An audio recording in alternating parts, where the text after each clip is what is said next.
अनलायग्रा ख्रीष्ट फोथायारि नोंथांमोन बयनिसिमबो ख्रीष्ट जिसुनि मुङै गोजोन्थों।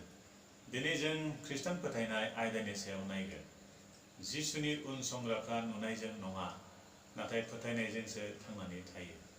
फोथायनाय सोदोबा ग्रीक रावनि पिस्टिसनिफ्राय लानाय जादों। बिनि सोदोबथिया भरसा खालामनाय, गोहो खालामनाय, रोखा जानाय। फोथायनाया भरसा खालामजानायफोराव सोनारनाय, बिजों नुनो मोनैफोरनि मिथिथायनाय। एब्रायारिफोरनो लिरहरनाय लाइजामनि 10 बालाब 1 सिरियाव। फोथायनायजों जों मिथिनो मोनो संसारा इसोरनि बाथ्राजों दाजाबाय। जों नुनो मोननाय मानिया नुनो मोनैफोरनि नुजानाय। ख्रीष्टआरिफोरनि फोथायनाया बे जिसु ख्रीष्टनि सैनाय, थैनाय आरो सिखांफिननाय आरो बिनि बाथ्राफोरनि सायावसो थाफ्लायो। बे जाबाय इसोरा जेखौ ख्रीष्ट जिसुनि गेजेरजों मावबाय बेखौ फोथायनाय। एब्रायारिफोरनि 10 बालाबनि 6 सिरियाव रोखायै फोरमायनाय जादों। नाथाय फोथायनाय गैयाब्ला इसोरखौ हामजाहोनो हाया। मानोना इसोरनियाव थांग्राया फोथायनो नांगौ बियो दङ आरो बिखौ नागिरग्राफोरनि मोननो गोनांखौ होग्रा होननानै।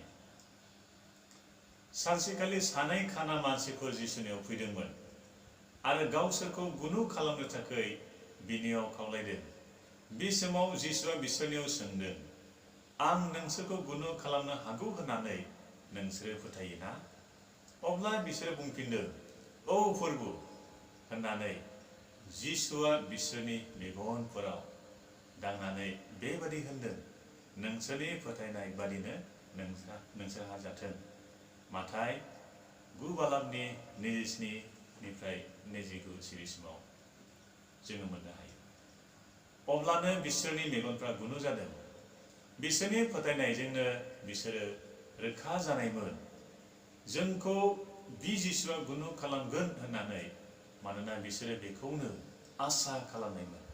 बिसोरो जिसुनियाव आरज गाबनायनि सिगाङावनो बिसोरो गावसोरनि बिनाय मानिखौ मोनखागोन होननानै बिसोरो रोखा खालामनायमोन।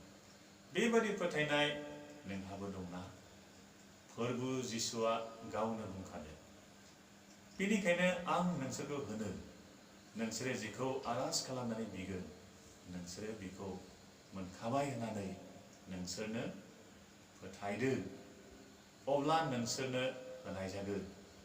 मार्कुस 10 बालाबनि 24 सिरियाव लिरनाय दङ। आब्राहामा मावनायजों गावनि फोथायनायखौ नुजाहोदोंमोन। ख्रीष्टनि उन संग्राफ्राबो मावनायजों गाव गावनि फोथायनायखौ नुजाहोनो हायो। मानोना जिउ गैयाब्ला मोदोमा जेरै गोथै, बेबादिनो मावनायफोर गैयाब्ला फोथायनायाबो गोथै होननानै जाकबा बुंदों। जाकब 2 बालाब 22 सिरियाव। बेनिखायनो मावनायफोरजों फोथायनाया नुजायो आरो बे फोथायनायाव लागारबो देरलांनांगौ। जों फोथायनायाव माबोरै देरलांनांगौ? इसोरनि बाथ्राखौ खोनासंनाय, बेखौ फरायनाय, ध्यान खालामनाय आरो बेफोरखौ मावनायजों जोंनि फोथायनाया देरलाङो। थिनहरजानाय पौला बुंदों, बेनिखायनो फोथायनाया खोनानायनिफ्राय, नाथाय खोनानाया ख्रीष्टनि बाथ्राजों जायो।